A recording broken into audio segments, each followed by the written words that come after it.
अस्सलाम वालेकुम, सुबह खैर पाकिस्तान के साथ हाजिर है साइमा अमजद। कैसे हैं आप सब लोग जनाब? फिर बारिश हो रही है इस्लामाबाद में और मज़ेदार मौसम तो हुआ है चाय पकौड़ों वाला, लेकिन जिनको सुबह सुबह अपने ऑफिस पहुंचना होता है, कहीं भी पहुंचना होता है, भाई उनके लिए एक महाज होता है।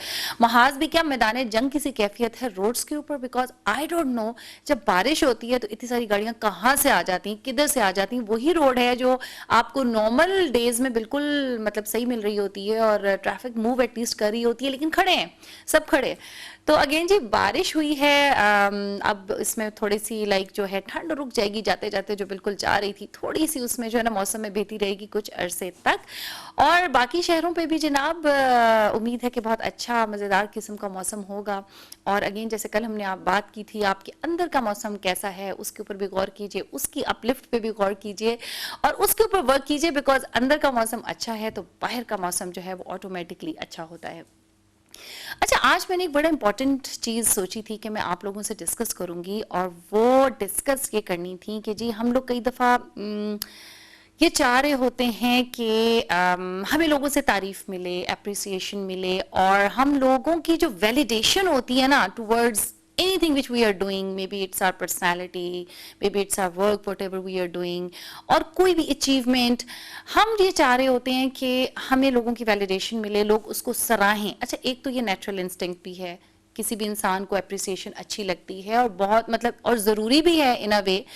वो इसलिए कि उसको नर्चर करने में, उसको और बेहतर करने में मदद करती है। ख़ासतौर पे इनफैक्ट ये भी सुना गया कि अगर आप किसी पौधे के साथ भी बैठ के, जो आप घरों में रखते हैं, उसके साथ भी आप अच्छी अच्छी बातें करो तो वो ज़्यादा अच्छा फ्लरिश होता है, ज़्यादा अच्छा नर्चर होता है। But again then there are few people around us, हम में से ही कुछ लोग होंगे जिनके लिए बहुत ज़्यादा इंपॉर्टेंट है ये वैलिडेशन। लोगों क्या कहते हैं उनके बारे में, क्या सोचते हैं उनके बारे में। जैसे हम कहते हैं ना, एक फिनोमेना जो हमें आगे नहीं बढ़ने देता, या कोई अपने ख्वाब नहीं पूरे करने देता, या अपने कंफर्ट जोन से बाहर नहीं निकलने देता, वो क्या है कि जी लोग क्या कहेंगे। अच्छा, इसकी कुछ वजूहात हो सकती हैं, और उसकी एक वजूहात तो ये है कि फॉर इंस्टेंस अगर आपका बचपन में अगर आप के पेरेंट्स कुछ बहुत सख्त थे, टफ थे, और आपको बहुत ज़्यादा अप्रिशिएट नहीं करते थे, तो देन जब आप बड़े होते हो तो फिर आपके स्कूल में आप हर एक से वैलिडेशन और प्रेज चाहते हो, उसके मुख्तलिफ वेज ढूंढते हो। ये एक बहुत इंपॉर्टेंट चीज़ है। बिकॉज मेरे नज़दीक जो सबसे ज़्यादा जल्दी जो एक वेरिएबल फैक्टर है ना ह्यूमन एस्पेक्ट का, वो क्या है, उसके बिलीव्स एंड थॉट्स। जितनी जल्दी वो बदलते हैं लोग, जितनी जल्दी लोगों की राय बदलती है ना किसी भी चीज़ को लेकर के, तो अगेन हमें ये सोचना है कि क्या is it really important to validate whatever we are doing from people. क्या ये लोगों की वैलिडेशन इतनी ज़रूरी है? मतलब कुछ हद तक तो ठीक है, चलें, सही है, we need to be knowing कि व्हाट वी आर डूइंग और लोग क्या सोचते हैं, लेकिन क्या ये इतना इंपॉर्टेंट है कि ये हमारी पूरी लाइफ को इन्फ्लुएंस करे? नहीं, ये बिल्कुल इतना इंपॉर्टेंट नहीं है। आप इसके बारे में सोचिएगा, whatever you are doing, trust yourself, trust Allah Ta'ala, and then जो भी आपकी शॉर्ट कमिंग्स हैं उनके ऊपर you need to work on yourself. आप खुद से उसको देखें, खुद से उन कमियों के ऊपर काम करें, and just become the best version of your self. और ये आप कर सकते हैं, इट्स वेरी इंपॉर्टेंट। वो कहते हैं ना, मैं हूँ मेरे साथ मैं ही हूँ तो एग्जैक्टली जरा वो फार्मूला भी थोड़ा सा अपनाइएगा कुछ मामलों में, क्योंकि जब आप अपनी शॉर्ट कमिंग्स को किसी से डिस्कस करते हो, बिलीव मी, उसका फायदा नहीं होता। बिकॉज कहीं ना कहीं, कभी ना कभी कोई ऐसा मौका आता है कि आपको फिर ये एहसास दिला दिया जाता है उन्हीं लोगों की तरफ से जिन पे आप बहुत ट्रस्ट करते हो कि सी तुम में तो ये भी खामी है, या आपकी किसी खामी को इस तरीके से बयान कर दिया जाता है आपके सामने कि आप हर्ट हो जाते हो। तो अगेन जनाब, do start working on yourself, and then it does not matter कि लोग क्या कहेंगे। व्हाट मैटर्स इज कि आप क्या चाहते हो, आप क्या करना चाहते हो। हाँ, बट ये ज़रूर है कि राइट एंड रॉन्ग के बीच में जो है ना वो हमने डिफ्रेंशिएट करना है। तो जनाब, आज का हमारा प्रोग्राम बहुत मज़ेदार किस्म का होने वाला है। आज हम बात करेंगे स्किन केयर के ऊपर भी, आज हम बात करेंगे पीका के उस लॉ के ऊपर भी जो कि जनाब जिसने धुएं मचाई हुई है, हर तरफ शोर उठ गया कि जनाब क्या हो रहा है। एंड देन कुछ चलते हैं सबसे पहले आज की मज़ेदार किस्म की टॉप स्टोरीज की तरफ। और स्टोरीज में जी सबसे पहले तो जनाब पॉलिटिकल थोड़ी सी एक हम देख लेते हैं कि स्टोरी बड़ी अहम है कि जी मौलाना फजलुर रहमान ने कहा है कि और तहरीक अदम एतमाद आ नहीं रही, आ चुकी है। यानी कि उन्होंने 48 आवर्स के अंदर अंदर उन्होंने कहा जी हम तहरीक अदम एतमाद लाएंगे, उन्होंने कहा हमारे पास काउंटिंग पूरी है और हुकूमत के इत्तेहादियों के बग़ैर भी हम लोग तहरीक अदम एतमाद कामयाब कर लेंगे। उनका ये एतमाद अलबत्ता थोड़ा सा शॉकिंग है कि वो इतने एतमाद से बात कैसे करें। पिछले दिनों हमने देखा था कि तहरीक अदम एतमाद के मुकाबले में ख़ुद वज़ीर आज़म साहब जो थे वो इन एक्शन आ गए थे। चौधरी बरादरान से भी उनकी मुलाकात हुई एंड देन फिर MQM के कायदीन जो थे उनसे भी उनकी मुलाकात मुतवक्के थी और बहुत सारी जोड़ तोड़ के सिलसिले जारी थे। बट अब मौलाना का ये कह देना कि जी हम 48 आवर्स में तहरीक अदम एतमाद लेकर के आएंगे, इसने बहरहाल सियासी फ़िज़ा में थोड़ी हलचल तो मचा दी है। आगे देखते हैं जनाब बिलावल भुट्टो ज़रदारी साहब का जो कारवां है महंगाई के ख़िलाफ़ वो भी रवां दवा है और लेट्स सी वो क्या शेप अप करते हैं। तो जी जो मुल्की सियासी फ़ज़ा है वो बहुत गर्मा गर्म है। उसके साथ ही कुछ मज़ेदार किस्म की खबरें भी हैं, हम आपके साथ शेयर करते हैं। जनाब क्रिकेट ने आपको पता है पाकिस्तान में अपनी धूमें मचाई हुई हैं। अभी ऑस्ट्रेलिया का साथ जो है मैच है वो शुरू होने वाला है एंड देन अभी PSL सीज़न 7 में खूब अपनी धूमें मचाई लाहौर कलंदर्स जो हैं, उनके शाहीन आफरीदी जो है वो जो है ना एक स्टार बन के इमर्ज करके आए, जबकि वो पहले भी खैर ऑलरेडी स्टार थे क्रिकेट की दुनिया में।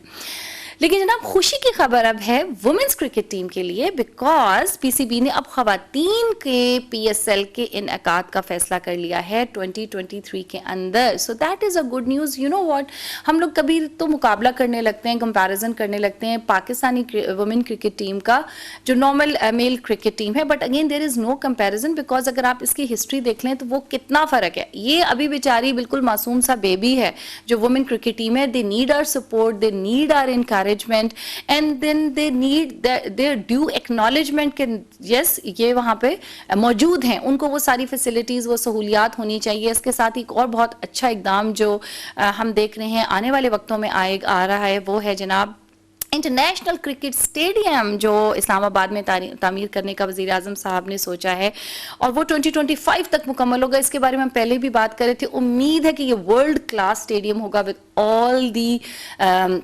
एक्सेसरीज विच जो होनी चाहिए इंटरनेशनल क्रिकेट स्टेडियम में। बिकॉज जनाब पाकिस्तान में नहीं होगा इंटरनेशनल स्टैंडर्ड का स्टेडियम तो फिर कहाँ होगा? Because we eat cricket, we bleed cricket, और हम लोग जो है ना, हम तो यू नो क्रिकेट वाहिद वो चीज़ है जो पूरी कौम को एक कौम बना देती। कोई शिया सुन्नी नहीं है, कोई महंगाई नहीं है, सारे जो हमारी ज़िंदगी के गम है ना उनसे तवज्जो हटाने के लिए cricket is something which you know actually makes help us makes one nation. तो ये क्रिकेट की दुनिया से बहुत अच्छी मज़ेदार किस्म की खबरें हैं। अच्छा, एक और बहुत इंपॉर्टेंट खबर ये है कि वज़ीर आज़म इमरान खान साहब ने 1 रमज़ान को पहली नेशनल एमरजेंसी हेल्पलाइन 911 का भी इफ्तिताह करेंगे, ऐलान करेंगे। बहुत सारी चीज़ें हो रही हैं गवर्नमेंट की तरफ से जो बहुत अच्छी हैं, जिनको हमारी वैलिडेशन और इनकरेजमेंट की ज़रूरत है, हमें उसको अप्रिशिएट करना चाहिए। अच्छा, ये जो 911 होगी इंटरनेशनल एमरजेंसी हेल्पलाइन, इसमें ये होगा कि कोई भी बंदा किसी भी प्रॉब्लम का शिकार है, इसमें सारे जो डिपार्टमेंट्स हैं, कंसर्न डिपार्टमेंट्स, उनकी इंटीग्रेशन कर दी गई है। फॉर इंस्टेंस इसमें फायर ब्रिगेड भी होगी, इसमें और इमरजेंसी सर्विसेज भी होंगे, इसमें पुलिस का महकमा भी होगा। और जब भी कोई बंदा वहाँ पे हेल्प किसी भी सूरत में, किसी भी इमरजेंसी की सूरत में, किसी भी अनटूवर्ड वाक़ये की सूरत में या किसी को मदद दरकार है, वो जब 911 पे कॉल करेगा तो उसको कनेक्ट कर दिया जाएगा विद रेलिवेंट डिपार्टमेंट। ये दिस इज़ वेरी इंपॉर्टेंट। ये जो हम कहते हैं ना डिजिटल ट्रांसफॉर्मेशन हो रही है, दिस इज़ वेरी इंपॉर्टेंट कि जितने ये वाले महकमे, अभी पिछले दिनों हमने देखा फूड अथॉरिटी ने इतने अच्छे मज़ेदार किस्म के काम किए हुए थे, इसी तरह हम लोगों ने और बहुत सारे जो गवर्नमेंट के इदारे हैं उनके अंदर बड़ी चेंजेस देखी हैं जो आ रही हैं, जो आनी चाहिए। Because ultimately at the end of the day जितना स्मूथ ऑफ सर्विसेज होगा ना अवाम के लिए, अवामी इदारे हैं, तो उतना ही अच्छा है। ये बहुत इंपॉर्टेंट खबर थी। अच्छा जी, एक और बहुत इम्पॉर्टेंट खबर भी है और इसको हम कंट्रोवर्शियल खबर भी कह सकते हैं, वो ये कि अब जनाब पंजाब हुकूमत ने निकाह नामे पे जो ख़त्म नबूवत है उसके बारे में क्लैरिटी मांगी है। अच्छा, इसमें बहुत सारी मिसअंडरस्टैंडिंग्स हो रही थी, बहुत सारी कन्फ्यूजन्स हो रही थी। हमने देखा जो पाकिस्तानी गवर्नमेंट है ये,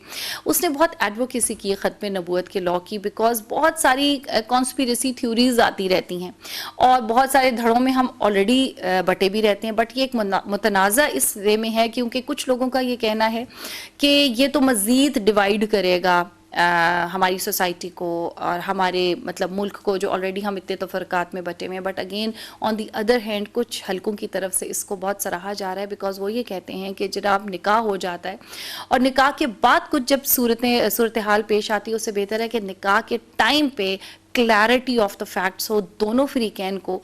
और अभी जनाब पंजाब में तो इस चीज़ को लागू कर दिया गया है। अभी आगे देखते हैं कि बाकी जो है सूबे वो इसको किस तरीके से इसको इम्प्लीमेंट करते हैं या नहीं करते हैं।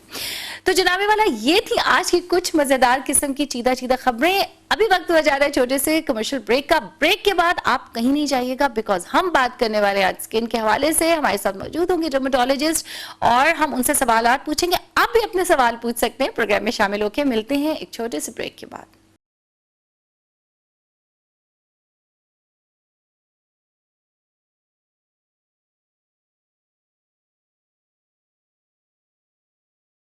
वेलकम बैक सुबह खैर पाकिस्तान में आपको खुश आमदीद जनाब। आज हम लेकर के आए हैं एक बहुत ही इंपॉर्टेंट, बहुत ही मायानाज स्किन स्पेशलिस्ट को आपके पास।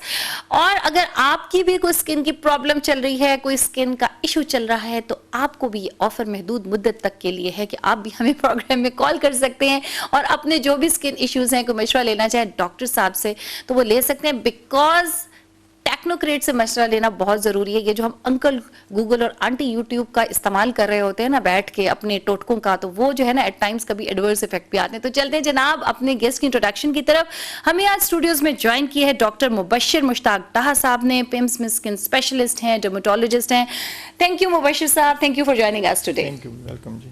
जी आपके सवालात के लिए नंबर स्क्रीन पे दिया जा रहा होगा, मैं भी आपको बताती चलूँ 0512331678। अच्छा जी, ये जो स्किन है ये क्या चीज़ है, ये क्यों बिहेव नहीं करती है हर मौसम में, इसको इतनी पैम्परिंग की ज़रूरत क्यों होती है, इसको इतनी वैलिडेशन की ज़रूरत क्यों होती है? सबसे पहले तो ये बताएं कि ये जो स्किन है हर मौसम में ये हमसे क्यों तवज्जो मांगती है इतनी ज़्यादा? ये तो मैडम आपने खुद ही सवाल कर दिया कि स्किन की इंपॉर्टेंस इतनी क्यों है। हाँ। और ये वैलिडेशन क्यों मांगती है। क्योंकि जो स्किन है, हमारा एग्जांपल लेते हैं कि हमारा फेस है, इट रिप्रेजेंट्स आवर पर्सनैलिटी। मतलब फर्स्ट लुक जो आती है आपके, आप किसी को देखते हैं, किसी से मिलते हैं, तो जो पहला इंप्रेशन आता है वो आपके फेस से होता है। और फेस पे जो आपकी स्किन की क्वालिटी है कि स्किन को आपने कैसे मेंटेन किया हुआ है, फिर with the passage of time जब आप एजिंग की तरफ जाते हैं, स्पेशली आफ्टर 30, तो उसमें आप टेक केयर कैसे करते हैं। आपने खुद भी देखा होगा कि बहुत सारे लोग हैं कि दे आर अराउंड 40-45, लेकिन उनकी स्किन इतनी फ्रेश होती है, इतनी अच्छी होती है कि दे सीम्स लाइक कि जी कि वो 25 में है, 28 में है। और कुछ लोग ऐसे होते हैं जो अराउंड 30 होते हैं और उनकी स्किन इतनी डैमेज हो चुकी होती है कि दे सीम लाइक कि वो 40 क्रॉस कर चुके हैं। हमारी पर्सनैलिटी, हमारा ओवरऑल हैंडसम होना, स्मार्ट होना, खूबसूरत होना, सारा का सारा स्किन पर डिपेंड कर रहा होता है। इसलिए स्किन की इंपॉर्टेंस भी है और हम डॉक्टर्स की भी इसलिए इंपॉर्टेंस है स्किन वालों की। और साथ ही हाँ जी ऐसा ही है। और साथ ये है कि जी इसलिए इसको प्रॉपर टेक केयर करना भी जरूरी है। अच्छा, तो डॉक्टर साहब आपके पास लोग आके ऐसे कहते हैं कि कोई ऐसी जादू की गोली दे दें कि जो हम खाते ही बस हसीन हो जाए, हमारी स्किन टाइट हो जाए, ऐसी कोई गोली अभी तक मेडिकल साइंस ने इजाद नहीं की? अच्छा, ये बड़ा अच्छा सवाल किया आपने कि बिल्कुल लोग आते हैं, उनकी एक्सपेक्टेशन भी यही होती है और वो एक्सपेक्ट भी यही कर रहे होते हैं हमसे कि जी कि हम उनको ऐसा ट्रीटमेंट देंगे कि जी कि उनकी स्किन रात को सोएंगे और सुबह वो बिल्कुल ठीक हो जाएंगे। बिल्कुल एग्जैक्टली। स्पेशली हमारे सब कॉन्टिनेंट का इशू है कि लोगों को यहाँ गोरा होने का बहुत शौक होता है। ठीक है, अब ये है कि और दूसरा ये है कि लोग क्या करते हैं कि गोरा होने के लिए डिफरेंट क्रीम्स हैं, फार्मूला क्रीम्स हैं जो वो यूज करते हैं। और उससे अब तो डर्मेटोलॉजिस्ट भी उसको रिकमेंड कर रहे हैं ना कुछ कि आपने आई मीन कुछ ऐसी हैं होंगी अच्छी जो क्रीम्स, अब जाहिर है फार्मूलाज लेटेस्ट आ रहे होते हैं कि अब डॉक्टर्स डर्मेटोलॉजिस्ट भी रिकमेंड कर रहे होते हैं। देखिए मैडम, जो डर्मेटोलॉजिस्ट रिकमेंड करते हैं वो प्रॉपरली मेडिसिन होती हैं और प्रॉपर क्रीम्स होती हैं जो कि अप्रूव्ड होती हैं। हमारी जो फार्मास्यूटिकल कंपनीज हैं प्रॉपर अप्रूव्ड कंपनीज होती हैं और उनकी क्वालिटी बहुत अच्छी होती है। उसमें कोई ऐसी हार्मफुल प्रोडक्ट नहीं होती जो कि आपकी स्किन को डैमेज करेगी। और डर्मेटोलॉजिस्ट जो भी प्रोडक्ट रिकमेंड करेंगे वो ऐसा नहीं होगा कि 10 दिन में उसका रिजल्ट आ जाएगा। It takes time. जो नॉर्मल अच्छी क्रीम्स होती हैं वो थोड़ा सा टाइम लेती है, महीना, 2 महीने, 3 महीने बाद जाके आपका कंप्लेक्शन बेहतर होता है। जो दूसरी क्रीम होती हैं जो 10-15 दिन में आपको बहुत गोरा कर देती हैं, और हमारा स्पेशली पेरिफ्रीज में ये बहुत ट्रेंड है कि लोग क्या करते हैं जी कि शादी से पहले स्पेशली लड़कियां ये करती हैं कि जी कि 10-15 दिन पहले वो फार्मूला क्रीम लगाएं, बहुत गोरे हो जाएं। लेकिन उसमें क्या होता है, स्टीरॉइड्स होते हैं, मरकरी होता है, जिसकी वजह से स्किन बुरी तरह डैमेज हो जाती है। बाद में जब वो हमारे पास आते हैं फिर वो आपके वाली बात की जी वो कहते हैं हमें बिल्कुल ठीक कर दें, तो स्किन इतनी डैमेज कर चुके होते हैं कि उसको फिर ठीक करने में हमें बहुत टाइम लग जाता है। तो ये अब मैं तो इसलिए इस चीज़ को बड़ा डिस्करेज करता हूँ कि कोई भी आप फार्मूला क्रीम ऐसी यूज़ ना करें जो किसी क्वालिफाइड स्किन स्पेशलिस्ट ने या किसी क्वालिफाइड डॉक्टर ने रिकमेंड ना की हो। जिस तरह से टोटके होते हैं, आपने खुद कहा जी गूगल में देख लिया, यूट्यूब पे देख लिया, उधर से आपने चेक करके आपने क्रीम इस्तेमाल कर ली, स्किन अच्छी खासी हेल्दी होती है जिसको हम डैमेज कर लेते हैं। डैमेज करने के बाद फिर उसको ठीक करना बहुत मुश्किल हो जाता है। सही। हाँ जी। अच्छा, नहीं तो डॉक्टर साहब आप मुझे ये बताएं कि लाइक आपने जैसे कहा कि विद एज जो है वो स्किन के अंदर फर्क आना शुरू हो जाते हैं, तो ये जो स्किन केयर है वो कहते हैं ना अभी तो तुम्हारी एज नहीं, अभी तो तुम छोड़ो, तो क्या ये किस एज से स्टार्ट, मतलब टीन एज से ही आपको अपनी स्किन का ख्याल रखना चाहिए? क्योंकि जितना जल्दी आप अपनी स्किन का ख्याल करेंगे उतनी देर पा आपकी स्किन हेल्दी रहेगी। अच्छा मैडम, कुछ चीज़ें ऐसी होती हैं जो स्किन की प्रॉपर केयर के लिए बहुत ज़रूरी होती हैं। होता क्या है, हमारी स्किन हेल्दी होती है, नेचुरल स्किन हर इंसान की हेल्दी होती है। जो केयर करते हैं उनकी स्किन की हेल्थ लॉन्ग टाइम मेंटेन रहती है। जो केयर नहीं करते उनकी स्किन की हेल्थ जो है वो थोड़े अरसे बाद डैमेज होना शुरू हो जाती है। सबसे एक इंपॉर्टेंट चीज़ बताऊँ, हमारे ऑडियंस के लिए बहुत ज़रूरी है उनको बताना कि जो हमारा सन एक्सपोजर है, जिसमें हम लोग जनरल कंसेप्ट भी है कि हम विटामिन डी के लिए हम सन एक्सपोजर लें ताकि विटामिन डी प्रोडक्शन हो बॉडी में, ठीक है, इट्स गुड कि जी विटामिन डी के लिए ज़रूरी होता है ये, लेकिन सन एक्सपोजर हमारी स्किन को बहुत बुरी तरह डैमेज करता है। स्पेशली आपने देखा होगा कि जिन लोगों का सन में काम ज़्यादा होता है या सूरज में जो काम करते हैं उनके फेस के ऊपर रिंकल्स, उनकी पिगमेंटेशन फेस के ऊपर और इस तरह की चीज़ें आना शुरू हो जाती हैं। हेल्दी स्किन रेगुलर एक्सपोजर में रहेगी सन के, तो उसमें जल्दी पिगमेंटेशन और रिंकल्स आना शुरू हो जाएंगे। और जिन लोगों की जो लोग अपनी स्किन का प्रॉपर ख्याल रखते हैं, अगर सपोज उनको सन धूप में बाहर जाना भी पड़ जाता है तो proper sunblock sunscreen use करते हैं, तो उनकी स्किन इतना जल्दी डैमेज नहीं होती। जो बात आपने की है कि जी कि हम किस एज से स्टार्ट कर दें, लेकिन वैसे तो जो टेक केयर की जा रही है ना मोस्टली वो आफ्टर 30 होती है, लेकिन 30 से पहले जिन लोगों ने स्किन का प्रॉपर ख्याल किया होता है तो वो 30 के फौरन बाद डैमेज नहीं होती। जिन लोगों ने 30 से पहले भी स्किन को प्रॉपर ख्याल नहीं किया होता वो 30 से पहले भी डैमेज हो जाती है। हाँ जी, ये बड़ी इंपॉर्टेंट बात डॉक्टर साहब बता रहे हैं, लेकिन अभी वक्त हुआ जाता है एक छोटे से कमर्शियल ब्रेक का। ब्रेक के बाद वापस आते हैं, हाजिर होते हैं और जनाब गुफ्तगू का सिलसिला शुरू करते हैं। Stay with us.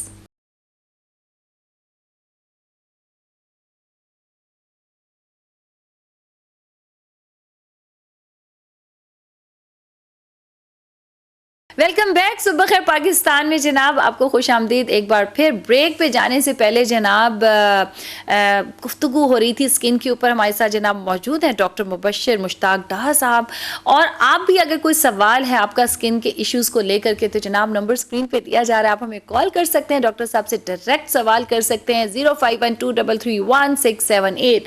Ji doctor साहब, हम जाने से पहले बात कर रहे थे कि जी ये जो हम कहते हैं जी मॉर्निंग रिजीम है, इवनिंग रिजीम है, ये बड़ी इंपॉर्टेंट है।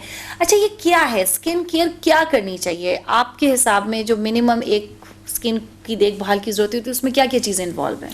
देखिए मैडम, जो मॉर्निंग की बात की आपने और जो इवनिंग किया, ठीक है, इसमें थोड़ा सा डिफरेंट हम बताते हैं कि जी कि आप इसमें ये करें। जो सबसे इंपॉर्टेंट मैं रिकमेंड करता हूँ वो ये है कि आप वाटर इनटेक अपना प्रॉपर रखें। Okay, 8 glass of water per day, ये ज़रूरी है। और होता कि हमारा सर्दियों में स्पेशली वाटर इनटेक बहुत कम हो जाता है, जिसकी वजह से स्किन आपने देखा होगा कि स्किन ड्राई हो जाती है। और एक तो वेदर का इफेक्ट होता है, दूसरा ये कि हमारा वाटर इनटेक कम हो चुका होता है। पानी का इस्तेमाल ज़्यादा करें, फ्रेश जूसेस, वेजिटेबल्स ये ज़्यादा लें, अपनी स्लीप को बेहतर करें। स्लीप कम होने की वजह से आपने देखा होगा कि मोस्टली लोगों के अंडर आई सर्कल बने होते हैं, यहाँ पे इस तरह से सर्कल सा बन जाता है और वो डार्क भी हो जाते हैं, वो स्लीप डिप्राइवेशन की वजह से होती है। तीसरा ये है कि आप अपनी जो रात को जिस तरह से कोई क्लींजर प्रॉपर कंपनी का यूज़ कर लें ताकि आपकी स्किन की जो भी डेली बेसिस पे जो हम बाहर जाते हैं वो डस्ट होती है वो उतर जाए। अच्छा, वैसे नाइट की जो रिजीम है वो ज़्यादा इंपॉर्टेंट इसलिए तो आपके पास टाइम होता है, आपने सोचा सुबह तो एक दौड़ लगी हुई होती है ना, उसमें तो आप मिनिमम अपने रिचुअल्स ही पूरे कर सकते होगे, बट जो रात में अगर आप निकाल दें 15-20 मिनट, हाफ एन आवर अपनी स्किन के लिए, I think that would be more good, क्योंकि पूरी रात उसका इफेक्ट रहता है फिर आप पे। देखिए उसमें दो चीज़ें हैं, एक ये कि जो स्किन केयर है वो डे टाइम ज़्यादा इंपॉर्टेंट है, क्योंकि हम डे टाइम में बाहर जा रहे होते हैं, हमने डस्ट से भी एक्सपोज होना है, हमने सन में भी एक्सपोज होना है, इसलिए आपकी स्किन का प्रॉपर जो प्रोटेक्शन कहना चाहिए वो हमें डे टाइम में रिक्वायर्ड होती है। बाकी टू मतलब ये कि स्किन को सपोर्ट करने के लिए या स्किन की हेल्थ को इम्प्रूव करने के लिए वो नाइट टाइम, उसमें डिफरेंट नाइट क्रीम्स भी आती हैं। डे टाइम में जो हाईली रिकमेंडेशन है वो ये कि प्रॉपर सनस्क्रीन का इस्तेमाल करें, जिसको हम सन ब्लॉक कहते हैं।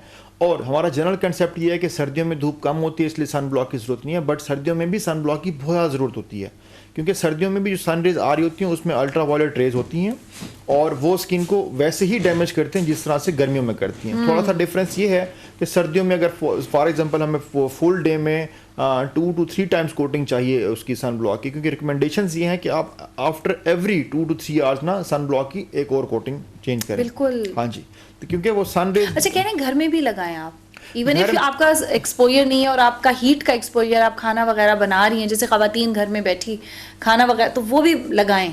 अच्छा, इंटरेस्टिंग बात आपको बताऊं कि हमारा एक्सपोजर 24 घंटे होता है। इट्स नॉट लाइक कि अगर हमारा घर में एक्सपोजर नहीं है, घर में एक्सपोजर है, क्योंकि हमारी जो घर की रूम लाइट्स होती हैं उनमें भी अल्ट्रावायलेट रेज होती हैं। इमेजिन, ठीक है, ये जो हम इस सेट पे बैठे हुए हैं, सराउंडिंग में जो भी लाइट्स लगी हुई हैं, इनमें भी अल्ट्रावायलेट रेज हैं। तो इसलिए इनसे सेव होने के लिए, अपनी स्किन को बचाने के लिए सन ब्लॉक ज़रूरी है।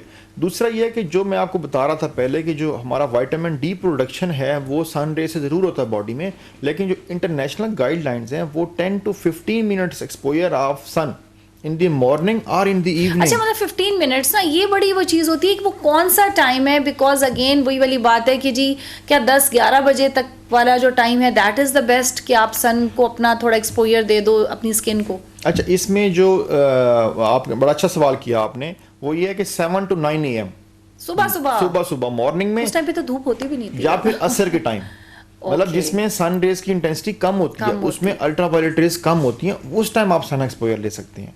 तो दूसरा, विटामिन डी की कमी को पूरा करने के लिए विटामिन डी के सप्लीमेंट्स रिकमेंडेड है कि आप वो लें या अपनी डाइट को इम्प्रूव करें जिसमें विटामिन डी होता है। तो इसलिए जो सन एक्सपोजर का कंसेप्ट है वो ये है, सन एक्सपोजर की वजह से पिगमेंटेशन होती है और फिर रिंकल्स भी आते हैं जो एजिंग साइंस को क्रिएट करते हैं बॉडी पे या फेस के ऊपर। जो आपने मॉर्निंग की जी, हमारे साथ एक कॉलर मौजूद है, रजिया इस्लामाबाद से। अस्सलाम वालेकुम रजिया। वालेकुम सलाम जी रजिया, क्या पूछना चाहेंगी स्किन के हवाले से जनाब, हम गुफ्तगू कर रहे हैं। मैंने ये पूछना है कि मेरे ना चेहरे पे एलर्जी बहुत है, मैं मेडिसिन खाती हूँ तो ठीक है ना, अगर छोड़ देती हूँ तो फिर वैसी हो जाती है। एलर्जी किस किस्म की एलर्जी है, थोड़ा आप बताएं। चेहरा रेड हो जाता है और खारिश शुरू होती है और फिर निशान बढ़ जाते हैं। अच्छा, ये कुछ खाने से होता है या कुछ लगाने से होता है? नहीं, खाने से नहीं होता, ये ना मैं वॉशरूम साफ करती हूँ तेजाब से होती है मुझे एलर्जी ना। अच्छा, सही है, चले ठीक है रजिया साहब। रजिया, हम पूछते हैं डॉक्टर साहब से। जी, रजिया कह रही है कि जी रेड हो जाता है और खारिश होती है। अच्छा, ये जो बता रही है ना कि ये वॉशरूम साफ करते हैं उस तेजाब से होता है, तो उस तेजाब से ना इनको एलर्जी हो चुकी हुई है। ठीक है, अब होता क्या है हमारी बॉडी का, अगर हमारी बॉडी किसी चीज़ को रिएक्ट कर जाए या उसके अगेंस्ट एलर्जी हो जाए, तो उसका फिर हमारे पास सिर्फ एक ही ऑप्शन होती है कि उस चीज़ से एक्सपोजर अपना अवॉइड करें, तेजाब चेंज करें। तेजाब चेंज करें। दूसरी ऑप्शन है कि उससे अवॉइड करें आप।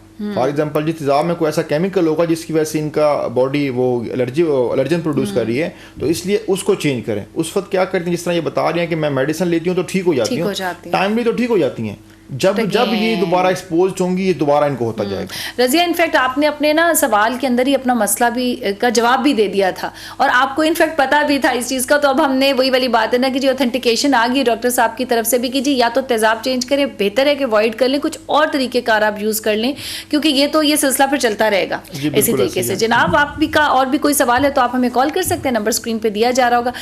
अच्छा, ये बताइए कि जी स्किन के लिए अक्सर जैसे अब ख़वातीन हैं, कोई भी लोग हैं, तो जनाब वो जो मल्टीविटामिन्स हैं जो कि हम सप्लीमेंट्स की सूरत में लेते हैं, कितने ज़रूरी हैं स्किन की हेल्थ के लिए? अच्छा, मल्टीविटामिन स्किन के लिए भी बहुत ज़रूरी है, ओवरऑल बॉडी के लिए भी बहुत ज़रूरी है। अब इंटरेस्टिंग अच्छा जी, हमारे साथ एक और कॉलर मौजूद है, आतिफ कोयटा से। अस्सलाम वालेकुम आतिफ। वालेकुम अस्सलाम जी, से आप हैं? अल्लाह का शुक्र जी, बिल्कुल ठीक। क्या सवाल पूछना चाहेंगे? डॉक्टर साहब मौजूद हैं हमारे साथ स्किन के हवाले से। मैं वो बात कर रहा था डॉक्टर साहब से कि भी कोयटा में आपको पता है मौसम ठंडा ही रहता है ज्यादातर ना जी, तो जैसे नीम गर्म पानी से भी मैं गुस्ल करता हूँ तो मेरे जिस्म में एक अजीब सी कफियत हो जाती है, ना मैं सो सकता हूँ ना बैठ सकता हूँ, एलर्जी जैसी हो जाती है। ओके, ठीक है, हम पूछे जवाब। डायबिटीज तो नहीं है? कोई आपको शुगर या डायबिटीज तो नहीं है, शुगर की बीमारी तो नहीं है आपको? अच्छा जी, वो जा चुके हैं। ये तो अब वही बता सकेंगे, लेकिन आप दोनों सूरतों में इलाज बता दें कि अगर शुगर है तो क्या करना चाहिए और अगर शुगर नहीं है तो क्या करना चाहिए। देखिए, अक्सर ऐसे होता है जो डायबिटिक पेशेंट्स होते हैं उनको ये प्रॉब्लम हो जाता है, और दूसरा ये है कि जो नॉर्मल है ना उनको भी हो जाता है। अब इसमें हम उनसे गर्म पानी से नहाने, गर्म पानी के नहाने से भी ज्यादा होता है। मतलब ये कि इनके पास ऑप्शन यही है कि आप इसको गर्म, अब ये भी पॉसिबल नहीं है कि जी कि आप ठंडे पानी से, एक्सट्रीम वेदर है कोयटा के मौसम में ना इन्हें जो रिकमेंडेशंस हैं वो ये हैं कि अगर फॉर एग्जांपल बहुत ज़्यादा इचिंग हो रही हो तो एट दैट टाइम कोई भी एंटी एलर्जिक टेबलेट ले लें। दूसरा इसका जो ट्रीटमेंट है वो ये है कि आप प्रॉपरली स्किन को या पूरी बॉडी को मॉइस्चराइज करें। Olive oil specially, olive oil market में अवेलेबल है, और जहाँ पे भी आप लेने के लिए जाए उनको बताएं कि ऑलिव ऑयल दें मसाज के लिए, तो उससे आप रात को पूरे जिस्म को मसाज करें, इंशाल्लाह बहुत जल्दी आपका मसला। अच्छा, ऑलिव ऑयल जो है ज़ाहिर है जैतून का तो एक तो कुरान में बहुत जिक्र है, और इसको कहा जाता है मसल टॉनिक है कि जो स्किन के लिए जो है it is very important and very soothing. तो ये मेरे ख्याल से वहाँ ड्राइनेस भी हो जाती है ना, क्योंकि कोयटा की बड़ा एक्सट्रीम वेदर है। जी बिल्कुल ऐसा ही है कि वहाँ पे तो इनको अगर जिस फॉर एग्जांपल इस्लामाबाद में हम 2 से 3 बार मॉइस्चराइजर डेली यूज़ करते हैं, इनको तो वहाँ से 5 से 6 बार करना चाहिए, क्योंकि स्किन डायरेक्ट एक्सपोज्ड होती है, वेदर बहुत ड्राई है, ठीक है। तो इसलिए इनका जो अपने, और बल्कि नहाने से पहले भी थोड़ा सा मॉइस्चराइज कर लें स्किन को, और बाद में भी कर लें तो मे बी कुछ थोड़ा सा अफाका हो उससे सकता भी है। लेकिन सबसे बेहतर जो आप खुद ही थोड़ी देर पहले बता रही थी कि नाइट को क्या करेंगे, वो पूरी रात ही जिस्म पे लगा रहे ताकि वो मैक्सिमम वो मॉइस्चराइज कर सके और ड्राइनेस को कम कर सके। जी, हमारे साथ एक और कॉलर मौजूद है राना वकार झंग से। अस्सलाम वालेकुम राना साहब। जी, क्या हाल है आपका? जी बिल्कुल ठीक। जी क्या सवाल पूछना? डॉक्टर साहब से ये सवाल है कि जो आंखों के नीचे स्याह हल्के पड़ जाते हैं ना छोटी उम्र में, मसलन कोई 25-30 ईयर में पड़ जाते, इसकी वजह क्या है? और ये जो मस्से निकल आते हैं गर्दन पे अमूमन, क्या निकल आते हैं गर्दन पे? ये मस्से निकल आते हैं, छोटे छोटे दाने ना जी, वो बड़े गर्दन पे, ठीक है। और ये आंखों के नीचे स्याह हल्के पर वो दूर से नजर आते हैं, बिल्कुल ब्लैक में होते हैं, उसके बारे में अभी बताते हैं। जी जनाब। अच्छा, उसमें मैंने पहले आपको बताया इस बात का कि जो आंखों के नीचे हल्के होते हैं वो मोस्टली होते हैं स्लीप डिप्राइवेशन की वजह से, और 25-30 साल में वो कह रहे हैं वाटर इनटेक कम होने की वजह से। तो इसलिए आप ये 2 चीज़ें इंप्रूव करें तो वो हल्के बहुत बेहतर हो जाएंगे। अदरवाइज अगर सपोज के वो बेहतर नहीं होते तो उसमें फिर हम फर्दर ट्रीटमेंट की तरफ जाना पड़ेगा। हमारे पास फिलर्स की भी ऑप्शन है, हमारे पास पीआर की भी ऑप्शन है, पीआरपी की भी ऑप्शन है। लेकिन सबसे बेस्ट ये है कि अपनी डाइट में फ्रेश वेजिटेबल जूसेस ऐड करें, वाटर इनटेक बढ़ाएं, स्लीप बेहतर करें, तो उससे ये बहुत बेहतर हो जाएंगे। दूसरा इन्होंने पूछा जो मस्से बन जाते हैं उनको हम लोग आम अपनी जबान में स्किन टैग्स बोलते हैं। अच्छा। तो स्किन टैग्स गर्दन पे भी बनते हैं, बाकी भी बॉडी के किसी हिस्से में बन सकते हैं। तो वो बॉडी की अपनी टेंडेंसी होती है, मतलब उसकी कोई ऐसा डिफाइंड रीजन नहीं है कि ये हुआ तो स्किन टैग बन गया, ये हुआ तो नहीं बने। वो बॉडी की टेंडेंसी होती है, किसी बॉडी में बनने की टेंडेंसी ज़्यादा होती है, किसी में कम होती है। अगर बन गए तो हमारे पास उसकी ट्रीटमेंट ऑप्शन ये है कि वो रिमूव कराएं। अच्छा, मतलब उसको रिमूव कराने की भी डिफरेंट ऑप्शन है हमारे पास के जी, कि हम उसकी लेज़र भी कर सकते हैं, उसके ऊपर एक केमिकल आता है वो भी लगा सकते हैं जिसको हम TCA बोलते हैं, उसके ऊपर हम लोग नाइट्रोजन गैस भी लगा सकते हैं, उससे भी वो रिमूव होते हैं, कॉटरी भी कर सकते हैं। मतलब डिफरेंट रीजन ऑप्शन है हमारे पास ट्रीटमेंट की, तो हम वो कर सकते हैं उसके लिए। अच्छा, यानी कि जो गर्दन वाला इशू था राना साहब का, उसमें तो ट्रीटमेंट ही करवानी पड़ेगी, ठीक है। अच्छा, इनसे बचा भी जा सकता है कि अगर हम पहले कोई प्रिकॉशन करें और ये बनने ही नहीं दें? मैंने आपको बताया ना, ये बॉडी की टेंडेंसी और ये बन जाते हैं नेचुरली, उसमें हम उसको इस तरह से रोक नहीं सकते। अच्छा, ठीक है। अच्छा, दूसरी जो इन्होंने हल्कों वाली बात की थी, एक बहुत कॉमन एक जो है ना प्रॉब्लम है कि जी हल्के पड़ जाते हैं बड़े छोटे छोटे बच्चों के। उसकी एक वजह तो ये भी होगी कि वही वाली बात आपने कहना, नींद का जो पैटर्न है ना वो बहुत इंपॉर्टेंट है। एक और कॉलर मौजूद हैं जी, हाजी आरिफ साहब सरगोदा से। अस्सलाम वालेकुम हाजी साहब, कैसे हैं आप? वालेकुम सलाम जी, क्या पूछना चाहेंगे डॉक्टर साहब से? डॉक्टर साहब, ये पूछना चाहूंगा कि हमारे वाला साहब को खांसी बहुत ज्यादा है, किस वजह से वो दाने बन जाते हैं जिस्म पे दाने बन जाते हैं खांसी की वजह से? हाँ जी। अच्छा, और बलगम बहुत ज्यादा होती है। अच्छा, सही, ओके। ये जो है ठीक है जी, कोशिश करते हैं कि डॉक्टर साहब के अंदर जितना नॉलेज है ना वो हम निकाल सकें, कहीं ना कहीं वो इसका इलाज भी जरूर कुछ ना कुछ उपाय आपको बता देंगे। बेसिकली तो अच्छा, खांसी की वजह से दाने बन जाते हैं, या ये उनको लग रहा है, या उनका वहम है, या ये वाकई हकीकत है? उनको बिल्कुल लग रहा है ऐसा है, इसमें कोई वो नहीं है, रिलेशन नहीं बनता। खांसी की वजह से अगर सपोज कि खांसी भी हो रही है, दाने भी बने हुए हैं, तो वो 2 डिफरेंट चीजें, डिफरेंट एस्पेक्ट। आप ऐसे करें, दानों का इलाज बता दें, खांसी के लिए फिर कफ सिरप हम रिकमेंड करें। बट मैडम, दानों का इलाज हम बगैर देखे या बगैर कुछ हिस्ट्री लिए कैसे बता सकते हैं? जिस तरह वो बता रहे हैं उनके वाले साहब हैं, तो ही मस्ट बी अबव 50-60, ठीक है। एल्डरली पेशेंट्स हैं तो उनको हम इस तरह से मेडिसिन दे ही नहीं सकते। ऑन एयर में बता दूं कि आप इसका ये ट्रीटमेंट कर लें, तो इसलिए उनको एग्जामिन करना होगा। फिर दानों का भी देखना होगा कि दाने किस तरह से हैं। हमारे जो स्किन में एक नहीं बहुत सारे दाने बनते हैं, पिंपल्स बनते हैं, जिसका ट्रीटमेंट डिफरेंट ऑप्शन होते हैं ट्रीटमेंट की। बिल्कुल। तो इसलिए जो खांसी का इलाज है, नज़ले का इलाज है, वो तो नॉर्मली हर किसी को पता है, बट इवन देन जो इनके डॉक्टर हैं या फिजिशियन हैं इनके, वो चेक करेंगे तो वो इनको प्रॉपर बताएंगे। क्योंकि बिल्कुल जी हमारे साथ माजिद मौजूद हैं एबटाबाद से। अस्सलाम वालेकुम माजिद। वालेकुम सलाम। जी क्या सवाल पूछना चाहेंगे डॉक्टर साहब से? डॉक्टर साहब से पूछना है, मेरे साथ में खुशकी हो जाएगी। डैंड्रफ बहुत है, ठीक है जनाब, अभी पूछते हैं, आप देखिए जवाब। अच्छा, डैंड्रफ का भी एक इशू तो है और काफ़ी वो है, इसका भी स्किन रिलेटेड है। ये जो डैंड्रफ है ये खाली सर के ऊपर ही क्यों इफेक्ट करती है, नीचे क्यों नहीं आती? क्या इसका हल क्या है आसान? अच्छा, इसका हल ये है कि सिंपल, मैं आपको सिंपल करके बताऊंगा इसका हल, जो कि हर बंदा इस्तेमाल कर सकता है। वो ये है कि हमारे एक मार्केट में एंटी डैंड्रफ शैम्पू होता है जो हमारा मेडिकेटेड होता है, उसमें कीटोकोनाजोल होता है, कुनाज कहते हैं उसको, CONAZ। ठीक है। आप ये ऐसे इसको यूज़ करें जिस तरह शैम्पू को इस्तेमाल करते हैं शावर लेते हुए। ओके। सर पे जब झाग बन जाए तो इसको 4 से 5 मिनट के लिए लगा रहने दें, उसके बाद इसको वॉश कर लें। तो इसको आप twice a week, thrice a week use कर सकते हैं, उससे ये बहुत इंप्रूवमेंट हो जाती है। और इसमें फ्रीक्वेंट वॉशेस भी करने चाहिए, लाइक एक दफ़ा मेडिकेटेड से कर लिया, एक दफ़ा नॉर्मल शैम्पू से, क्योंकि कहते हैं मेडिकेटेड भी बहुत प्रोलॉन्ग यूज़ नहीं करने चाहिए बिकॉज वो बड़े स्ट्रॉन्ग होते हैं। मैंने आपको वही बताया ना कि आप थ्राइस अ वीक कर लें या ट्वाइस अ वीक कर लें, ठीक है, हफ्ते में 2 बार या हफ्ते में 3 बार इस्तेमाल कर लें, और 1 महीना इस्तेमाल कर लें या 1.5 महीना इस्तेमाल कर लें, इतना काफ़ी होता है। इतने में बिल्कुल आपके जो डैंड्रफ है। अच्छा जी, हमारे साथ एक और कॉलर मौजूद है जैन कड़क से। अस्सलाम वालेकुम जैन। जी वालेकुम अस्सलाम। जी क्या सवाल है आपका डॉक्टर साहब से? मैंने जिसम पे खुश्की होती है, और दूसरा ये कि जो उंगलियों के बीच में जो है ना वो दावों बन जाते हैं, जिस तरह दाने टाइप नहीं, इस तरह उंगलियों के बीच में? जी। अच्छा, सही है। जी मैडम। जी आज चले हम पूछते हैं। अच्छा, इनको भी कुछ ड्राइनेस का मसला, क्योंकि कह रहे हैं जिस्म पे खुश्की भी और उंगलियों के बीच में इनके दाने से भी बन जाते हैं। अच्छा, इसमें यह है कि जो ड्राइनेस है वो तो उसका ट्रीटमेंट वही है कि जी कि इनको रिकमेंडेशन, इनको मैं ये रिकमेंड करूँगा कि ये ऑलिव ऑयल, जैतून का तेल जो है ना, उसका मसाज करें रात को सोने से पहले, और इंशाल्लाह बहुत जल्द इनकी जो ड्राइनेस है वो कम हो जाएगी। ड्राइनेस की रीज़न वही है कि जी कि मौसम भी ऐसा है आजकल, और गर्म पानी किसी नहाने की वजह भी हो सकती है। अच्छा, कुछ इसकी क्रीम्स भी अवेलेबल होती होंगी जो जाके ये वहाँ से लेके, क्योंकि कुछ लोगों की तो ड्राइनेस इतनी ज़्यादा हो जाती है कि वो फंगस की सूरत भी इख्तियार, खासतौर पे जैसे इन्होंने बात की ना कि उंगलियों के बीच में दाने, एट टाइम्स वो ड्राइनेस होती है जो शायद प्रॉपर उसको वो नहीं मिलती, तो उसके लिए फिर शायद कुछ मेडिकेटेड पाउडर्स और क्रीम्स भी रिकमेंड करते हो डॉक्टर्स, या ये ऑयल से it will serve the purpose? देखिए, अगर तो सिंपल ड्राइनेस को हमने देखना है तो वो तो फिर ऑयल या कोई भी मॉइस्चराइजर, लेकिन ऑयल हम इसलिए भी रिकमेंड करते हैं, उसके रिजल्ट्स भी बहुत अच्छे हैं। सही। और दूसरा फैक्टर ये भी है कि पूरी बॉडी पे लगाना भी आसान होता है। हम कोई भी मॉइस्चराइजर लगाएंगे तो एक्सपेंसिव ज़्यादा पड़ेगा ना। बिल्कुल। हमारे जी हमारे साथ एक और कॉलर मौजूद है अशरफ सरगोदा से। अस्सलाम वालेकुम अशरफ। ड्रॉप हो गई।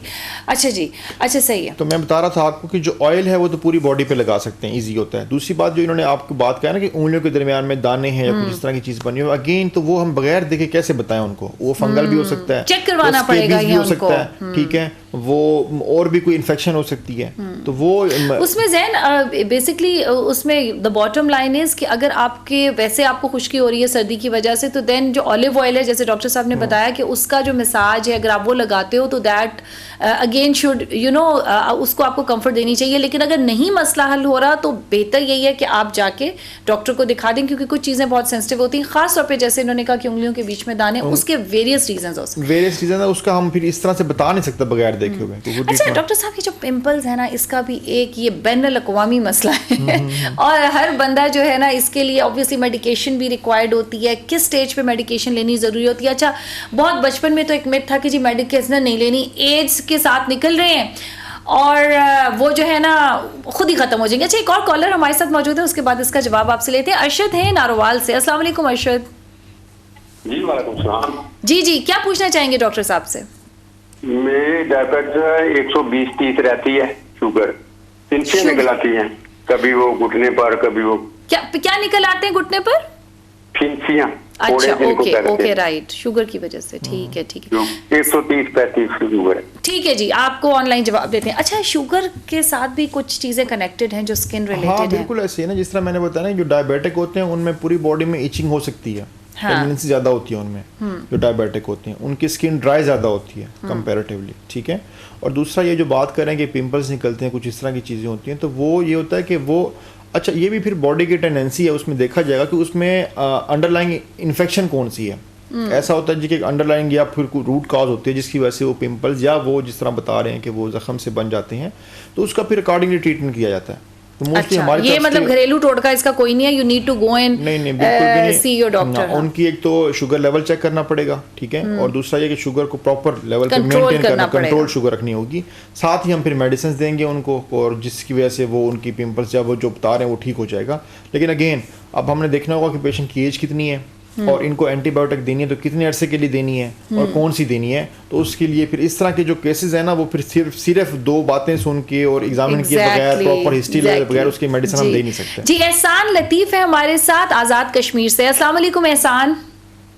वालेकुम सलाम। जी, क्या पूछना चाहेंगे आप डॉक्टर साहब से? पूछना है कि मेरी 22 ईयर्स एज है, तो अगर कश्मीरी बात करूं, एक्चुअली मेरे जो फेस पे है ना काफी सारी छाइयां पड़ी हुई हैं, दाग निकला हुआ है। सही। तो डॉक्टर साहब से पूछना चाहता था कि क्या इसके लिए कोई जो है ना क्रीम वगैरह? छाइयां हैं और 22 इयर्स आपने एज बताई है। कश्मीर कौन से इलाके से? कश्मीर कौन से इलाके से हैं आप? कोटली आजाद कश्मीर। जी ठीक है, बिल्कुल आपको अभी हम बताते हैं जी। अच्छा, अब इसमें ये होता है कि मैं सवाल ये इसलिए पूछा था कि जो हिली एरियाज होते हैं ना, तो वो they are more near to sun, ठीक है। जो भी हमारे नादरन एरियाज हैं, जो कश्मीर के इलाके हैं, वो सूरज ज़्यादा करीब होते हैं, जिसकी वजह से क्या होता है कि उन पे ऊपर जो अल्ट्रा वायलेट रेज हैं वो ज़्यादा डैमेज करती हैं उनकी स्किन को। सही। बिकॉज कि उनका डिस्टेंस कम होता है, ठीक है। उसके लिए उनके लिए ज़रूरी है कि वो प्रॉपर सन ब्लॉक यूज़ करें। ओके। दूसरा ये कि उनकी स्किन ड्राई होने का खतरा ज़्यादा होता है, तो प्रॉपरली स्किन को मॉइस्चराइज करें। जो पिगमेंटेशन है इसको कम करने के लिए तो हम वही कि कोई क्रीम दे देंगे इनको, ठीक है, और नाइट क्रीम जो आप, और ये बड़ा डिलेड है, आहिस्ता आहिस्ता फर्क पड़ेगा। ये वही मेरी बात है कि ऐसी कोई जादू की क्रीम अभी मौजूद नहीं है कि वो आप लगाएं, ये फिर आपको करना पड़ेगा, उसको करना पड़ेगा। और दूसरी बात है पिगमेंटेशन भी फौरन से डेवलप नहीं होती। हेल्दी स्किन होती है, रेगुलर एक्सपोजर रहता है सन का, उसके बाद जाके पिगमेंटेशन डेवलप होती है, राइट, ठीक है। इसलिए उसको ट्रीटमेंट भी प्रॉपर टाइम लेगा ठीक होने के लिए। अभी उसकी सेफ्टी के लिए या प्रिकॉशन के लिए जरूरी है कि आप प्रॉपर सन ब्लॉक यूज करें। सही। और कोई भी अच्छे से डॉक्टर को चेक करवा के वहां पे, मतलब किसी भी डर्माटोलॉजिस्ट को वहां पे चेक करवाएं और जो वो क्रीम बताएं तो वो क्रीम यूज करें आप। डॉक्टर साहब आपका बहुत बहुत शुक्रिया। बहुत सारे अवाम के सवालात आए जिनके आपने बड़े जवाब दिए। आई एम श्योर कि जी सबको इससे फायदा होगा। इंशाल्लाह हम दोबारा भी इन मौजूआत को लेकर के आते जाएंगे, आपके सवालात के जवाब देंगे। अभी डॉक्टर साहब आपका बहुत बहुत शुक्रिया। आप लोग कहीं नहीं जाइएगा क्योंकि अभी हम जा रहे हैं छोटी सी कमर्शियल ब्रेक के ऊपर, और ब्रेक के बाद हम वापस आएंगे और बात करेंगे जनाब ये जो आजकल हैरेसमेंट का पीका का एक नया लॉ है जिसने इतना शोर गौगा बनाया हुआ है, तो वो क्या चीज़ है, वो क्यों है, लोग उससे इतने खफा क्यों नहीं है, उसकी हकीकत के उसके ऊपर बात करेंगे अपने गेस्ट के साथ। मिलते हैं एक छोटे से ब्रेक के बाद। स्टे विद अस।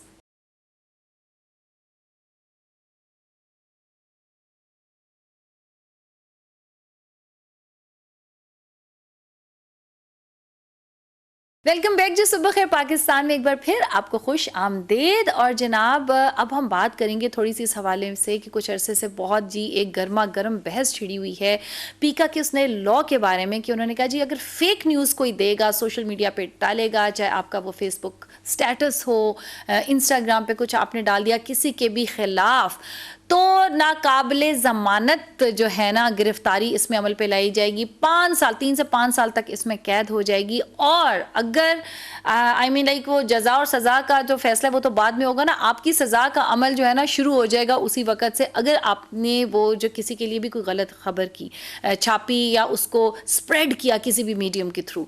तो जनाब इसी सिलसिले में अभी हमें ज्वाइन किया है कमाल फरीदी ने, सोशल मीडिया एक्सपर्ट हैं। अस्सलाम वालेकुम कमाल, thank you so much for joining. अच्छा बिल्कुल जी, आप भी अगर अपनी राय का इजहार करना चाहें इस कानून को लेकर के कि आपको लगता है कि ये ठीक था या गलत है, तो आप जनाब नंबर स्क्रीन पे दिया जा रहा होगा 0512331678, आप अपनी राय का इजहार कर सकते हैं। Fake news, what is this fake news, ये क्या है झूठी खबरें? फेक न्यूज़ तो हर जगह प्रिवेल होती है। हाँ। फेक न्यूज़ देखिए, जब आप कंटेंट की बात करते हैं ना, तो कंटेंट की ऑथेंटिसिटी थोड़ी देर में पता चलती है। एक्सक्यूज मी, सबसे पहले हमें ये देखना चाहिए कि हमारे पास सोर्स ऑफ कंटेंट क्या है। अब फ्रीडम ऑफ स्पीच कहते हैं सोशल मीडिया को, हमारे पास सोशल मीडिया आया कहाँ से? वेस्टर्न कंट्रीज से हमने अडॉप्ट किया है। हमारे पास कोई इनफैक्ट फ्रीडम ऑफ स्पीच का कॉन्सेप्ट भी हमने वहीं से अडॉप्ट किया, वरना हमारे माइंड सेट ऐसा नहीं है कि उसमें इनोवेशन हमने कोई एक एजुकेशन सिस्टम से लेके आए हों या हमारी यहाँ एक गवर्नमेंट लेवल पे इनोवेशन आई हो, ये सारी चीज़ें हमने अडॉप्ट की हैं। चाहे सोशल मीडिया, फेसबुक ले लें आप, ट्विटर ले लें, इंस्टाग्राम ले लें, कोई भी चीज़ ले लें। अब उसमें हमें पता चला अवेयरनेस भी वेस्टर्न कंट्रीज से आई कि उसमें हम अपना कंटेंट किस तरह से एक्सप्लोर करेंगे, हमें किस तरह से अपने आप को प्रेजेंटेबल बनाना है, हमें किस तरह से अपने आप को वोकल बनाना है, सब चीज़ें हमने सीख ली।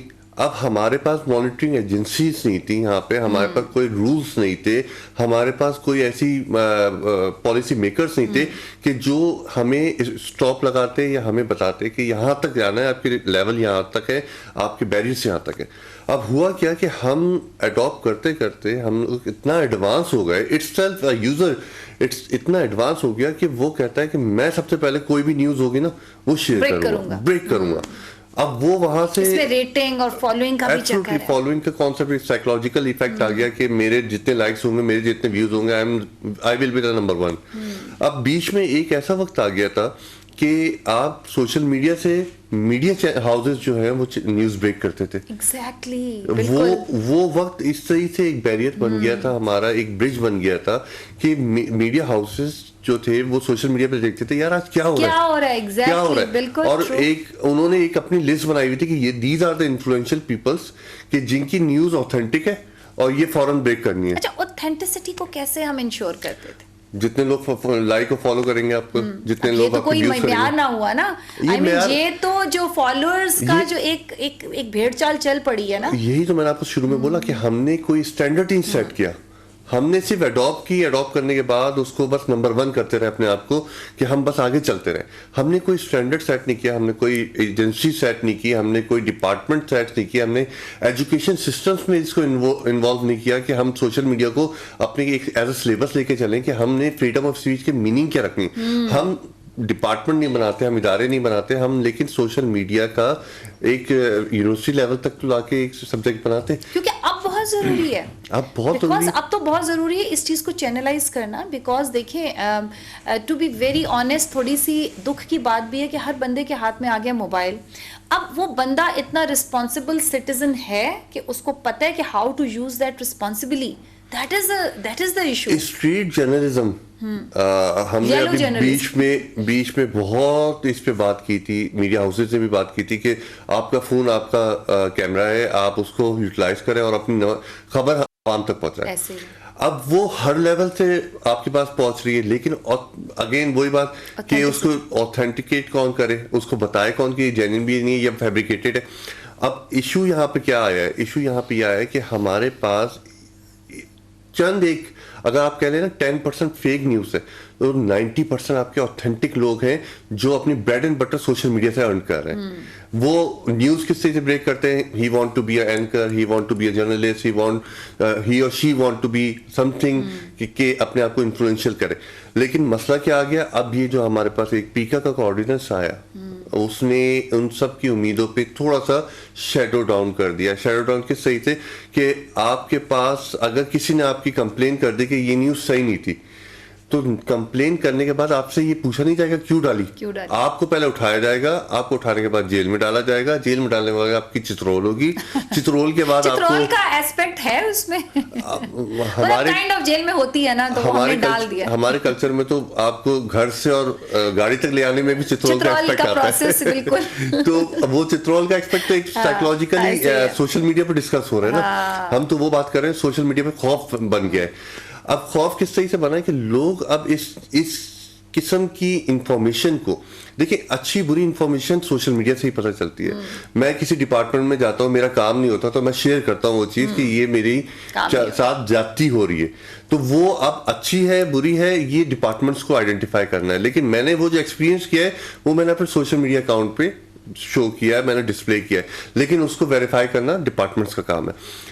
हमने यहाँ पे क्या कर दिया, हमने उन लोगों को हैमर डाउन कर दिया कि आपने कुछ नहीं दिखाना, आपने अच्छा दिखाना है। जो दिखा रहे हैं वो तो विद प्रूफ दिखा रहे हैं ना, ये तो फेक तो नहीं हुआ, वो तो उसमें तो जेन्युइननेस है ना, जेन्युइननेस है। लेकिन अब आपके खिलाफ अगर रिपोर्ट होती है तो वो आपको क्रेडिबल करने के लिए उसको थोड़ा टाइम फ्रेम तो चाहिए ना।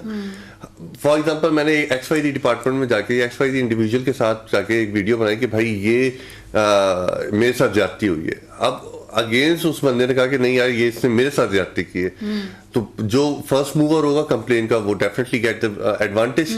वो एडवांटेज अब यहाँ पे यही तो बात होती है, advantage for a certain limited period of time. चलो हम कहते हैं हम जो डर रहे हैं ना आवाम, वो ये है, वो चलें ठीक है, वो कहते हैं ना कि सिस्टम को ठीक करने के लिए कुछ थोड़ा सा तकलीफ दे प्रोसेस से भी गुजरना पड़ता है। बट आप मुझे बताएं कमाल, लाइक फॉर इंस्टेंस देखें एक जो एथिकल और मॉरल जो डाउनफॉल है हमारी सोसाइटी का, कि हम किसी की भी रिस्पेक्ट को, उसकी जो सेल्फ है हम उसको हिट करते हैं for no reason. Below the belt journalism आपने देखा किस किस्म की खबरें आ रही होती हैं, किस तरीके से फिर हम इसको रोक पाएंगे? देखिए 2013 के इलेक्शंस में सोशल मीडिया इंट्रोड्यूस हुआ था फॉर पॉलिटिकल कैंपेन्स, सही है, वो हल्के हल्के मॉडरेट टोन में आता रहा और एडवांस लेवल पे हम 2018 के इलेक्शन में देखा। 2018 के इलेक्शन में हमने पॉलिटिकल पार्टीज को सोशल मीडिया पे बड़ा एक्टिव देखा, बहुत एक्टिव देखा, इतना एक्टिव देखा कि उन्होंने कोई कंट्रोल नहीं रखा, लगाम नहीं दी ना, ट्रोल्स पे अपने लगाम नहीं दी। अब हुआ क्या, बदतमीजी का एलिमेंट हमारे पास यहां से आया कि हमने सोशल मीडिया पे लोगों को पेड जॉब तो दे दी during that election campaign, and they are so much in power कि they can bring lots of people against you if they just signal to it. कहते हैं कुछ भी, I mean like के सर पैर भी नहीं है। आप तो कहते हैं ना फेक न्यूज का कुछ है, वो कुछ भी बोलेंगे, किसी के भी बारे में बोलेंगे और 2 मिनट में उनका ट्रोल ट्रेंड होगा और ट्रोल ट्रेंड होगा। एग्जैक्टली ये यहाँ पे एक सोशल मीडिया पे ब्लैकमेलिंग का एलिमेंट आ गया। अब वहां पे क्या हुआ कि जो सेलिब्रिटीज हैं, एंकर्स हैं, जर्नलिस्ट हैं, जो अगेंस्ट आपकी मैनिफेस्टो बात कर रहे हैं, आप उनको ट्रोल करके, आप उनको ब्लैकमेल करके, हरेस करके, सोशल मीडिया पे लाइफ को हिट करके, उसके पर्सनल लाइफ को हिट करके, एब्सोल्युटली उनको हिट करते हैं आप, और वो वहां पे उनको कोशिश करते हैं कि किसी तरीके से कट डाउन हो जाए। अब वो इंडिविजुअल जर्नलिस्ट क्या करता है, वो अपने आप को सोशल मीडिया से आइसोलेट कर लेता है। वो कहता है नहीं यार मैं इन लोगों से मुंह नहीं लग सकता, क्योंकि आप एक तो आर्ग्यूमेंट होता है, एक डिबेट होती है, बदतमीजी का कोई जवाब नहीं होता, और खामोशी को वो कुछ लोग ऐसे होते हैं कि समझते हैं कमजोरी है। जो पढ़ा लिखा इंसान होता है ना सोशल मीडिया पे, पहले ट्विटर को हम बड़े ही सीरियस मीडियम समझते थे कि सोशल मीडिया में फेसबुक चलो हर कोई है उसमें, इंस्टाग्राम पे हर कोई है, यूट्यूब पे हर कोई है, लेकिन ट्विटर एक वाहिद प्लेटफॉर्म है जहां पे आप सीरियस डिबेट करेंगे, जहां पे आपको वो लर्निंग का एक मीडियम बना हुआ था। ऐसा कंपोनेंट था सोशल मीडिया का वो कि आप यहाँ पे कोई फॉर एग्जांपल एक स्टूडेंट है, उसने कहा कि मुझे MBA में एडमिशन लेना है US में, वहां पे आपको सपोर्ट आती थी, हैशटैग के थ्रू आपको लोग रीच करते थे कि these are the admission links, आप वहां जाके लिंक्स को सपोर्ट लिंक को क्लिक करके अपना फॉर्म फिल करें। तो इस तरीके से सपोर्ट लेवल बना हुआ था, एक पढ़े लिखे लोगों का एक नेटवर्क था। लेकिन हुआ क्या कि इसको यहाँ पाकिस्तान में इतना खराब, हमारे साथ एक कॉलर मौजूद है मोहम्मद सरफराज भावलपुर से। अस्सलाम वालेकुम सरफराज साहब, क्या कहेंगे आप? हेलो, अस्सलाम वालेकुम। जी वालेकुम अस्सलाम, क्या कहना चाहेंगे? ये जो नया लॉ आया है एंटी हैरेसमेंट। गुड मॉर्निंग, पहले तो सबसे पहले आपको गुड मॉर्निंग। थैंक यू, आपको भी थैंक यू सो मच। तो ये क्या डिस्कस हो रहा है? अच्छा, हम लोग ये बात कर रहे हैं कि ये जैसे सोशल मीडिया पे किसी की भी कैरेक्टर असैसिनेशन की जाती है, एक नया लॉ आ गया है कि अगर आपने फेक न्यूज चलाई तो आपको बंद कर दिया जाएगा जेल में 5 साल के लिए। तो क्या कहना चाहेंगे आप? हमको बंद कर दिया जाएगा या किसी और को जो चलाएगा उसको? हाँ, वो चलाएगा। देखें, ये हमारी पीटी जो हुकूमत है, गवर्नमेंट है, बहुत अच्छी है, और हमारे फेवरेट इमरान खान साहब, ठीक है ना। तो इन्होंने जो किया है बहुत अच्छा किया है। फेक न्यूज नहीं होनी चाहिए यार। देखें, सोशल मीडिया है वो ठीक है अपनी जगह पे, इलेक्ट्रिक मीडिया है वो भी अपनी जगह पे, राइट है सबका। तो लेकिन जो है ये फेक जो है ना, ये नहीं होनी चाहिए। जिस तरह की उल्टी सीधी बातें आती हैं, नहीं होनी चाहिए। अच्छा, बहुत बहुत शुक्रिया आपके कॉल करने का। अच्छा, ये भी एक इन्होंने वैसे बात तो बड़े फन के उसमें की थी, लेकिन एक बहुत बड़ी इंपॉर्टेंट बात हाईलाइट की कि कौन शिकंजे में आएगा, वो जो न्यूज दे रहा है या वो जो चला रहा है, या दोनों शिकंजे में वो आएगा। देखिए, न्यूज किसी ने व्हाट्सएप पे शेयर कर दिया, अपने ग्रुप पे शेयर किया, आपके पास सोर्स तो आइडेंटिफाई हो गई। लेकिन आपने सोर्स को फैलाने वाले अगर आप एलिमेंट बन गए तो आपके खिलाफ भी एक्शन लिया जा सकता है। ये इस कानून के तहत आप उन तमाम न्यूज, अब न्यूज की कोई उन्होंने सर्टेन पैरामीटर्स नहीं दिए कि यार आप गवर्नमेंट के अगेंस्ट बात करेंगे। फेक न्यूज के भी नहीं दिए, कोई डेफिनेशन नहीं है, it is not defined anything, any news can be a fake news until and unless वो वेरीफाई ना हो। यहाँ पे बहुत सारे मीडिया हाउसेस हैं जो अक्सर न्यूज़ को आगे चला देते हैं, बट बाद में उनको पता चलता है कि ये शायद ऑथेंटिक न्यूज नहीं थी। अभी इंपॉर्टेंट हमारे पास सबसे इंपॉर्टेंट क्या है, देखिए आप अब जितने भी लॉ लगाएंगे ना, यहाँ पे लेकर आएंगे, आप ऑर्डिनेंस लेके आ जाएं, लॉ लेके आ जाएं, इससे कुछ नहीं होगा। वजह क्या है, हमने बेसिक एजुकेशन नहीं दी है, हमने लोगों को अवेयर नहीं किया है कि सोशल मीडिया के एडवांटेजेस क्या है, हमने डिसएडवांटेजेस की तरफ क्यों फोकस कर रहे हैं। हमें सबसे इंपॉर्टेंट ये है कि हम पहले लोगों को बताएं ये आपकी एजुकेशन के लिए, कैरियर के लिए, आगे बिजनेस के लिए, आपकी ग्रोथ के लिए कितना इंपॉर्टेंट है। देखिए हम अगर इस तरीके से करेंगे ना, ऑर्डिनेंस ला के या हैमर डाउन करेंगे सोशल मीडिया को, तो हम आगे लोगों के रास्ते रोक रहे हैं, रास्ते इससे से रोक रहे हैं कि आप नेटवर्क बिल्ड करते हैं। अच्छा, ये भी एक बात है कमाल, बड़ी आपने सही वाली बात ये इस तरीके से की कि बहुत सारी ऐसी खबरें थी, बहुत सारे ऐसे इश्यूज थे जो सोशल मीडिया पे हाईलाइट हुए और गवर्नमेंट ने उसका फिर नोटिस लिया, चाहे वो ज़ैनब कत्ल केस होगा, इस सोशल मीडिया के ऊपर बड़ी इसकी हाइपर ट्रेंडिंग अभी भी, इवन के जाहिर जाफर को जो सज़ा सुनाई गई है, इतनी इन्फ्लुएंशियल फैमिली का वो फ़र्द था कि इतना प्रेशर बिल्डअप कर दिया गया था कि फ़ायदा भी है, but again to draw that bottom line. अभी आपने देखा है कि जी सारे मीडिया हाउसेस भी इसके अगेंस्ट आवाज़ उठा रहे, वकला बरादरी ने इसके लिए they have joined hands in that Tehreek. Plus अब गवर्नमेंट ने भी चौधरी बरादरान को ये कहा है कि जी आप इसके ऊपर गौर करें, इसके ऊपर देखें कि इसको हम कैसे अमेंड किया जाएगा। ये भी सुना जा रहा है कि शायद ये वापस भी ले लिया जाए, लेकिन फिर हम किस तरीके से इसको स्ट्रीमलाइन कर पाएंगे? देखिए जब तक आप कोई ऐसा मैकेनिज्म नहीं डिफाइन करेंगे कि जहां पे एक एंटिटी हो जो सोशल मीडिया को एंटरटेन कर रही हो, सोशल मीडिया को किस तरह से एंटरटेन कर रही हो, आपके एडवांटेजेस वहां पे डिस्क्लोज हो रहे हो, आपके एडवांटेजेस को लोग डिस्कस कर रहे हो, और वहां पे देखिए दुनिया भर में लॉबी होती है, आपके मुल्क की लॉबी बनती है, आपकी एक यूथ लॉबी बनाता है, एक जर्नलिस्ट बनाते हैं, एक गवर्नमेंट ऑफिसर बनाते हैं, और डिफरेंट एंटिटीज होती हैं जो आपकी लॉबी बनाती है। ये सोशल मीडिया पे ही बनाती है। ये अब आप यूएन में जाएंगे तो यहाँ से ही सपोर्ट मिलेगी आपको, और ग्लोबली आपकी वो लॉबी आपको सपोर्ट करेगी किसी भी केस के अगेंस्ट। लेकिन यहाँ पे पाकिस्तान में अभी हमारी आज एक कॉन्फ्रेंस हुई थी सुबह, जिसमें सीनियर जर्नलिस्ट बैठे हुए थे, हमारे इंफॉर्मेशन मिनिस्टर बैठे हुए थे Fawad Chaudhry. During this debate उन्होंने एक इशारा किया है इस चीज का कि हम गवर्नमेंट शायद वापस ले ले पीका ऑर्डिनेंस को।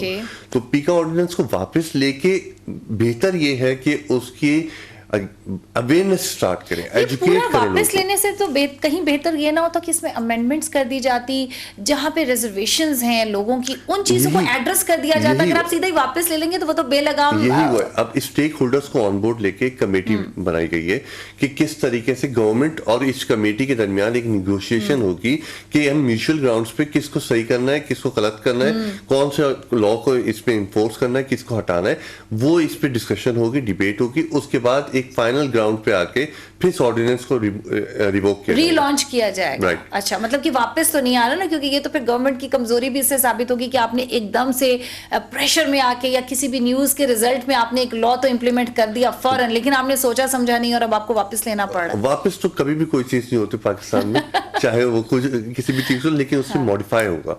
उसको मॉडिफाई इस तरीके से करेंगे कि देखिए यहाँ पे बहुत सारे लोग इफेक्टेड है, यहाँ पे मतलब ये it's like disease social media बन गई है, रेदर देन कि एक हमारी एक एनर्जी का सोर्स होती है।